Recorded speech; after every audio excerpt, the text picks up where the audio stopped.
Merci à tous les doyens présents. Je vois beaucoup d'amis. Je salue également la présence de mon grand frère qui est dans la salle, la présence de ma grande sœur, mon grand frère Djibi, ma grande sœur Ndeye Fatou qui est là. Mes enfants qui sont là, Maïmouna voulait prendre la parole, mais vous la prendrez à la maison. Merci à tous les amis qui sont là. Nous avons célébré hier la Journée internationale des femmes. Je dois donc forcément commencer mon propos par remercier mon épouse. Dans tous les moments de joie, de doute, d'épreuve, elle a été présente et constante dans son soutien, sans faille. Et tout au long de la rédaction de cet ouvrage, elle m'a manifesté une attention soutenue, bien qu'elle ne soit pas diplomate. Elle est environnementaliste. Quoique les moments consacrés à la rédaction soient de sérieux concurrents parfois. Merci également à mes enfants qui observent de loin, mais n'en demeurent pas moins curieux des contenus de l'ouvrage. Maïmouna, chaque fois que je rentrais de voyage, elle me disait « Papa, tu repars quand ?» Ou bien, si elle a la chance de me voir le matin, elle me dit « Bonjour et bonne nuit ». Les deux à la fois.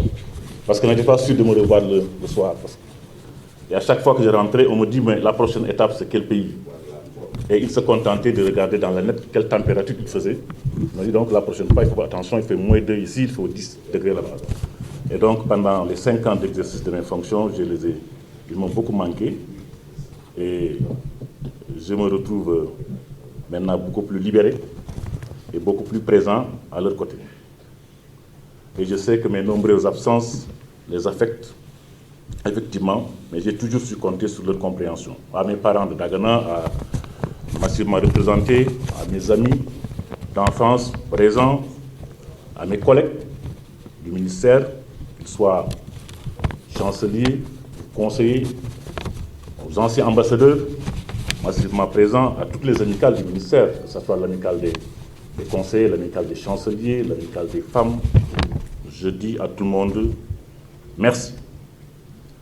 Merci à tous les collègues ministres qui ont bien voulu répondre à mon appel. Je salue la présence du ministre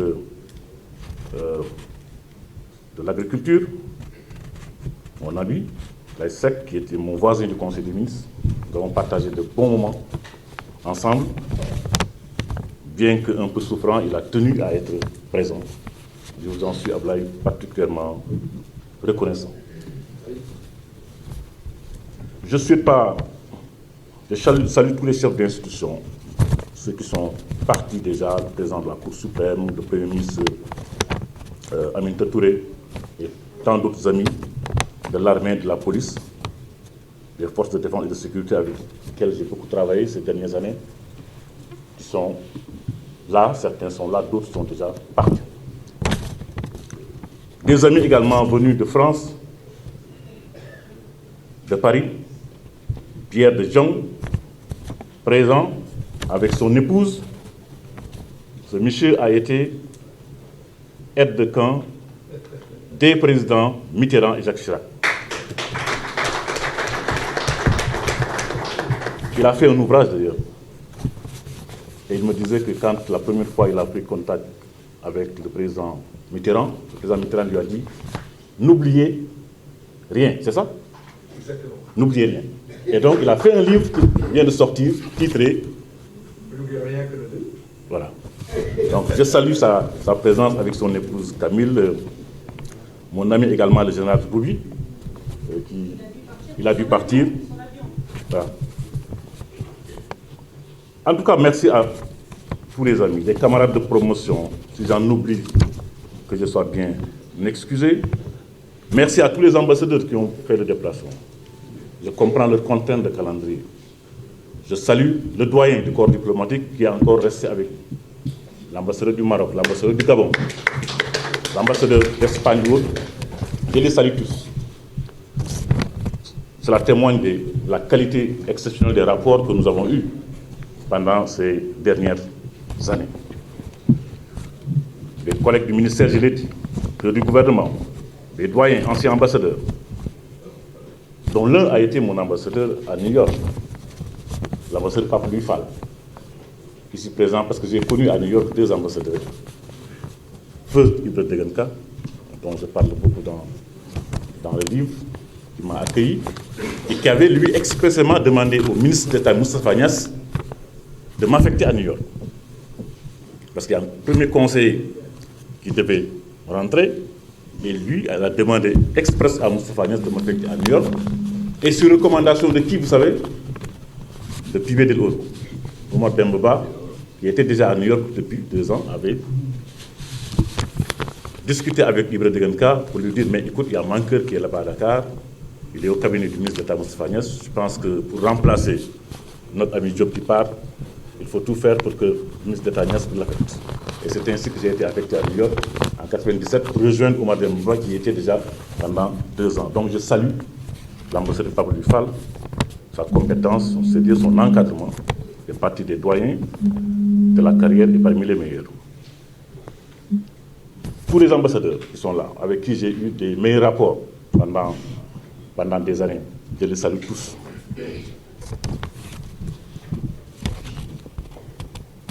Je salue également, comme je l'ai dit, mon éditeur. À vous tous ici présents, je voudrais dire merci pour votre présence. Au Premier ministre, qui a laissé cette réunion importante pour venir parmi nous témoigner. Je lui fais une mention spéciale. Il m'a soutenu sans réserve pour le temps que j'ai été au gouvernement. Je suis sûr qu'il est dans les mêmes dispositions avec mon remplaçant, mon ami et frère Sidiki Kaba, que je salue chaleureusement également, qui a des contraintes de dernière heure, ce qui fait qu'il n'est pas présent parmi nous. Vous comprendrez pourquoi c'est maintenant seulement que je nomme celui qui m'a donné l'opportunité de servir mon pays au plus haut niveau, celui dont la confiance et l'appui sincère et constant m'a fait un honneur incommensurable. Je veux nommer le président de la République, son Excellence, M. Macky Sall, qui a accordé à ce livre une attention qui m'a enthousiasmé. Une attention qui m'a enthousiasmé. Avec lui, j'ai découvert un grand homme d'État, un patriote entier, un patriote ardent, un leader exemplaire. Il a bien fallu son autorisation et son soutien pour que je puisse sortir ce livre. Il me l'avait déjà donné quand j'étais au gouvernement. Il m'avait dit non, mais ça ne sert pas, il faut le publier maintenant. J'ai beaucoup hésité, mais il m'avait déjà autorisé à le publier. Je lui dis toute ma reconnaissance pour tout ce qu'il a fait pour moi et qu'il trouve ici l'expression de ma profonde et sincère gratitude. Je salue également la présence d'une amie venue de Paris que j'allais oublier, Rose Angèle Faye, qui est avec mes amis que j'ai cités tout à l'heure. Ce livre trace, on l'a déjà dit, je ne reviendrai pas, une bonne trajectoire qui est la mienne propre, scolaire comme professionnelle. Et j'ai voulu surtout faire de quelques expériences, partager quelques expériences avec la jeune génération. Nos éminents devanciers, dans le métier, ont écrit de précieux ouvrages. Je crois que je les ai presque tous cités dans mon livre. Je pense au livre du doyen, l'ambassadeur Falilou Kane, Vue d'aigle sur la diplomatie sénégalaise. Le mien est modestement une contribution à ce patrimoine intellectuel, professionnel et humain. Et j'espère qu'il répondra à ce souci premier. Et ce sentiment de satisfaction m'encouragera pour, dans les années à venir, risquer la suite de ce récit au long cours, car l'écriture est toujours un risque. Le président Ousmane Tanor Dieng l'a dit, en diplomatie, on ne peut pas tout dire, on ne peut pas tout écrire. Si on décide de dire ou d'écrire, il faut savoir quoi écrire, quoi dire, comment l'écrire et comment le dire. C'est un métier délicat, un métier sensible. Ce livre ne comprend pas de révélation. Et ne parle pas de mes fonctions de ministre des Affaires étrangères pendant 5 ans. Certains peuvent être déçus parce que pensant que j'ai parlé de mes fonctions récentes. Mes fonctions récentes feront l'objet d'un ouvrage que j'ai commencé à rédiger. Mais mon quinquennat diplomatique, et 5 ans aux affaires étrangères, que je compte publier dans 1 an. J'ai voulu, à travers ce livre, témoigner, mettre l'accent sur des choses qui me paraissent importantes. D'abord la formation à l'ENA. Nous nous rappelons toujours les conditions dans lesquelles nous avons été formés à l'école, avec des formateurs très enthousiastes, très engagés, mais nous voyons en même temps les insuffisances. C'est pourquoi j'ai voulu montrer les insuffisances de la formation. À l'époque, nous faisions des promotions de 2 ou de 4, pas tellement nombreux. Aujourd'hui, les promotions sont plus nombreuses.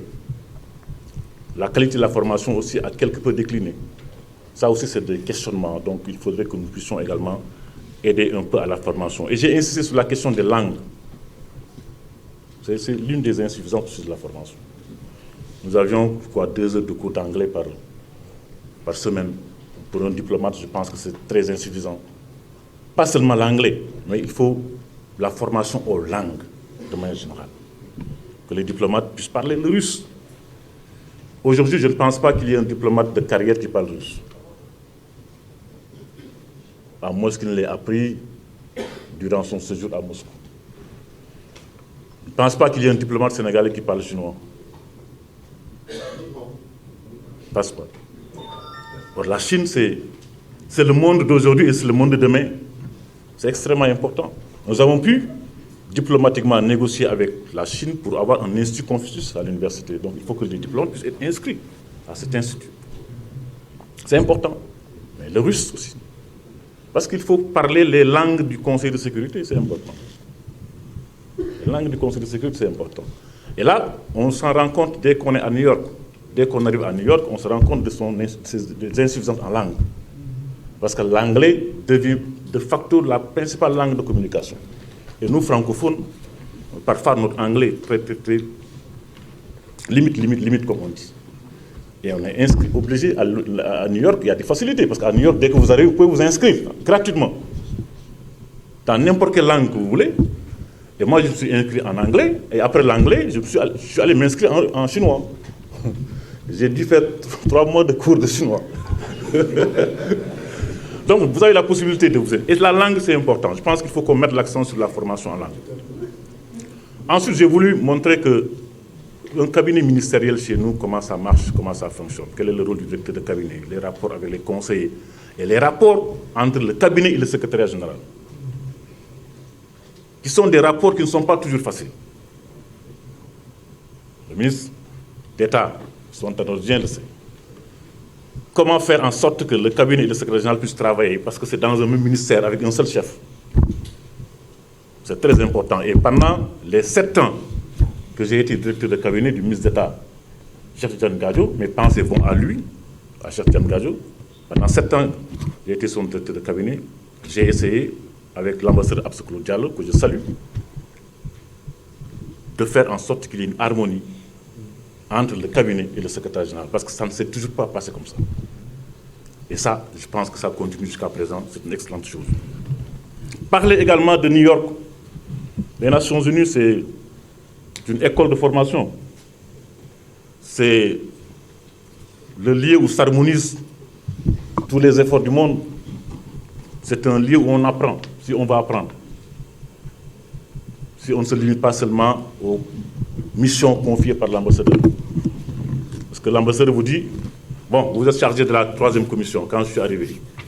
Je dis, la 3e commission, c'est quoi? Oui, vous êtes chargé des questions sociales, des droits de l'homme, des réfugiés, des personnes âgées, et ensuite, des femmes, et ensuite, maintenant, vous êtes chargé de suivre le dossier palestinien. Donc, j'étais le monsieur Palestine de la mission. Et j'accompagnais l'ambassadeur qui préside le comité pour l'exercice des droits inaliénables du peuple palestinien à toutes les réunions, et je prenais note. Donc, toutes les questions concernant le Moyen-Orient, j'étais responsable. Ensuite, il me dit non, ce n'est pas suffisamment clair, vous êtes encore responsable des candidatures internationales du Sénégal. Toutes les candidatures, vous êtes chargé de leur promotion, la candidature. Donc s'il y a un candidat du Sénégal qui échoue, ce n'est pas moi, c'est vous. J'ai affaire qu'on a pu quand même faire passer beaucoup de candidatures internationales à l'époque. Je pense à la candidature de Feleiti Kamal, d'André Vaz, du professeur Ndiaye, Tafsir Mali Ndiaye, et de tant d'autres. On a eu quelques échecs, mais c'est tout à fait normal. Et je parle des Nations Unies, en disant que les Nations Unies, c'est également cela. Vous avez, avant un vote, 150 promesses de vote ferme. Des pays qui vous écrivent, note verbale. Le gouvernement tel décide de soutenir la candidature de M. tel. Vous compilez vos notes verbales, 150, vous comptez. Bon, si on a 150 sur 192, 13, bon, on passe. Et vous venez le jour de l'élection, vous distribuez vos flyers, vous continuez la campagne. Le jour de l'élection, vous vous retrouvez avec 45 ou 47 votes. Et c'est ça les Nations Unies. Je me rappelle l'ambassadeur Fulci d'Italie, qui présentait son pays au Conseil de sécurité. Il s'est retrouvé avec 173 confirmations de vote ferme. C'était un grand ambassadeur à New York, très bien connu. Il avait déjà fait un rapport pour dire que bon, il n'y a pas d'élection, c'est fini. Le jour de l'élection, l'ambassadeur Fulci n'a pas récolté 50 votes. Il sort de la salle, il dit c'est pas possible. C'est ça les Nations Unies. On vous promet, mais les promesses ne viennent pas. Donc, les candidatures internationales, c'est extrêmement important, surtout aux Nations Unies. Le travail du Conseil de sécurité. Je salue Alioune Diagne, avec qui j'étais à New York, qui était notre ministre conseiller, qui suivait le Conseil de sécurité. J'ai dit, si on va apprendre aux Nations Unies, on apprend. On n'est pas obligé de se limiter aux compétences confiées par l'ambassadeur. Il m'arrivait, moi, de quitter ma commission et d'aller dans la commission de Omar Ba pour savoir ce qui se passe là-bas. La deuxième commission, une commission aussi technique, qui s'occupe des questions économiques, développement durable, l'environnement. Donc je venais m'asseoir dans la réunion, j'écoutais, je suivais, etc., etc. De temps en temps, j'allais au Conseil de sécurité accompagner Alioune Diagne pour savoir ce qui se passe au Conseil de sécurité. De temps en temps, j'allais à la première commission qu'il suivait également, le désarmement. À la sixième, les questions juridiques. Et c'est comme ça, pour les jeunes diplomates, c'est comme ça qu'on se forme aux Nations Unies. On a des contacts et parfois il y a beaucoup de moyens. Les jeunes diplomates n'ont pas toujours les moyens. Parce qu'il faut inviter chez soi, il faut faire payer un café, inviter au restaurant. Parce que notre législation est telle que, entre guillemets, que seul l'ambassadeur peut inviter et se faire rembourser ses frais. Et je pense qu'il faudrait de plus en plus qu'on l'élargisse, que les jeunes diplomates puissent également inviter. Ça demande des moyens, mais parce qu'il faut le faire. Les Nations Unies, c'est cela. Donc, expliquer un peu comment ça fonctionne. Les Nations Unies, pendant les 6 ans que j'ai passé là-bas, comment nous avons travaillé, Omar Ba et tous les autres diplomates qui nous ont suivis, pour montrer que chacun d'entre nous a contribué au rayonnement international du pays. Et donc, j'ai voulu rendre compte de toute cette expérience. Et en choisissant délibérément de me limiter à 2012. C'est un choix délibéré. 2012, je me suis limité à 2012, juste après la présentation de mes lettres de créance au président ATT, en 2010. Et 2 ans après, comme ambassadeur au Mali. Et je dirais que ce livre, pourquoi je l'ai écrit? Je l'ai écrit dans des moments aussi de stress diplomatique.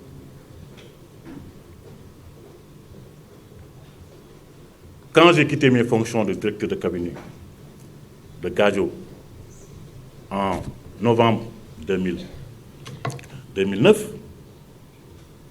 je suis resté jusqu'en juin 2010 pour être nommé ambassadeur du Sénégal au Mali. Ça, je le dis pour l'histoire. Mais pendant tout ce temps, novembre, décembre, janvier, février, mars, avril, mai, juin, pendant 8 mois, je n'ai été associé à aucune réunion du ministère. Je n'ai reçu aucune imputation de dossier. Et pendant 8 mois, je quittais ma maison pour venir dans mon bureau, y rester jusqu'à 13h, aller déjeuner, et 15h revenir, y rester jusqu'à 18h, et rentrer chez moi. Pendant 8 mois, je n'ai reçu aucun courrier à traiter, je n'ai été convié à aucune réunion, associé à aucune activité du ministère, alors que j'étais directeur de cabinet pendant 7 ans. Et c'est durant cette période que je me suis dit, au lieu de perdre mon temps ici, je vais chercher un ordinateur et écrire. Et c'est comme ça que j'ai écrit. Donc tous les matins, au lieu de venir tourner les pouces jusqu'à midi, je venais à 8 heures et je commençais à écrire. Et c'est comme ça que ce livre a été produit. C'est pour dire que dans nos pays, il faut que les gens soient beaucoup plus généreux. Ce n'est pas parce qu'on quitte des fonctions qu'on est laissé en rade. À l'époque, j'aurais pu beaucoup apporter à la nouvelle équipe qui a remplacé Gadja. Mais 7 ou 8 mois durant, sans imputation, sans réunion, sans mission à l'étranger. Et nommé au Mali en juin 2010. Certains m'ont dit, mais Mankeur, il ne faut pas aller au Mali, hein, parce que ça c'est une sanction. Vous, directeur de cabinet pendant 7 ans, on vous invite au Mali. Mais ça, c'est quoi? C'est une sanction. Il faut refuser. J'ai dit non, moi je suis un fonctionnaire. Même si on m'affectait à Koulikoro, si Koulikoro était un État, j'irai à Koulikoro. Et je suis allé au Mali pendant 2 ans. Et c'est comme ambassadeur. Et c'est justement au Mali que j'ai mieux connu Macky Sall. Notre rencontre, c'est au Mali. Si je n'étais pas parti au Mali, je ne l'aurais jamais bien connu. C'est au Mali que je l'ai bien connu, où on a travaillé ensemble. Au Mali. Parce qu'il est venu au Mali, je suis allé lui rendre visite en tant qu'ambassadeur. On me dit non, Mankeur, mais c'est pas sûr. Mais comment? Vous êtes un opposant, vous allez lui rendre visite. Je dis non, mais c'est un ancien premier ministre. Je suis ambassadeur du Sénégal, j'apprends que Macky Sall est au Mali, à Bamako. Mais je vais lui rendre visite à son hôtel. J'ai appris un jour que Moustapha Niasse et Ablaye Bathily étaient de passage et qu'ils étaient bloqués à l'aéroport. Je suis allé à l'aéroport. Je les ai trouvés, je les ai transportés dans mon véhicule pour les amener à leur hôtel. Et donc, cette sanction entre guillemets malienne m'a fait rencontrer Macky Sall, avec qui j'ai travaillé durant sa campagne, comme une sorte de conseil diplomatique en rapport avec El Hadj Kassé et avec M. Alioune Badara Cissé. Si je n'étais pas parti au Mali, peut-être que Macky Sall ne me nommerait pas immédiatement après son élection ambassadeur à Paris. Et puis 6 mois après, ministre des Affaires étrangères.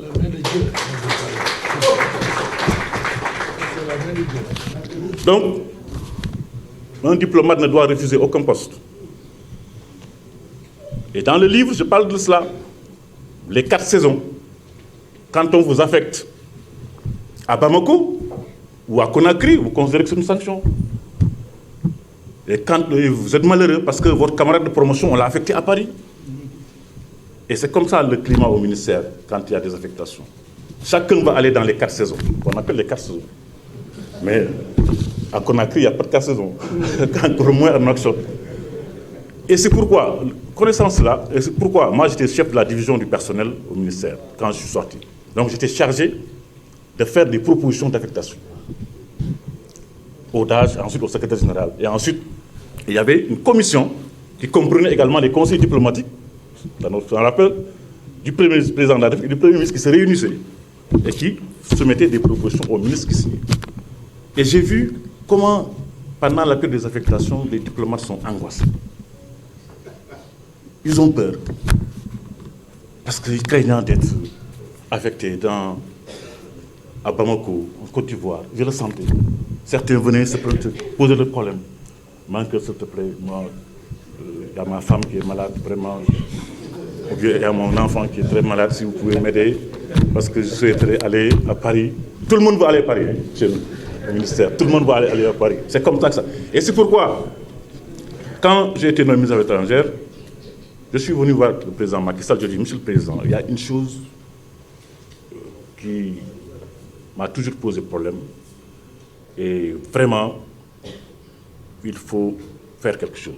Je ne sais quoi. Maintenant que c'est les affectations au ministère, quel est le problème? Je lui ai dit, Monsieur le Président, vous savez, les diplomates qui sont en Afrique, surtout dans la zone de sécurité, non seulement le climat est parfois difficile, mais ils ne sont pas payés, ils ne sont pas bien payés. Je lui dis, mais moi, j'étais ambassadeur au Mali pendant 2 ans. Est-ce que vous savez que mon salaire de directeur de cabinet était supérieur à mon salaire d'ambassadeur au Mali? J'ai gagné plus comme directeur de cabinet des Affaires étrangères à Dakar que ce que j'ai gagné comme ambassadeur au Mali. J'ai dit non, mais il faut qu'on fasse quelque chose. J'ai dit, si vous en convenez, Monsieur le Président, on prend un décret pour modifier le régime des salaires. pour que le diplomate qui est à Bamako, Conakry, Praia, Nouakchott, Bamako, perçoive le même salaire que le diplomate qui est à Paris, New York, Washington. Et c'est ce que le président Macky Sall a fait. Ce qui fait quoi? Ce qui fait qu'aujourd'hui, mais il y a des diplomates qui sont à Paris, qui demandent à être rapprochés, à venir à Banjul, parce que vous avez le même salaire. Or, avant, c'était l'inverse. Et ça, c'est une réforme fondamentale du président. Vous êtes premier conseiller à Banjul, vous avez le même salaire que le premier conseiller qui est à Washington, qui est à Paris, qui est à New York. Le même salaire. Donc, tout le monde va aller à Banjul.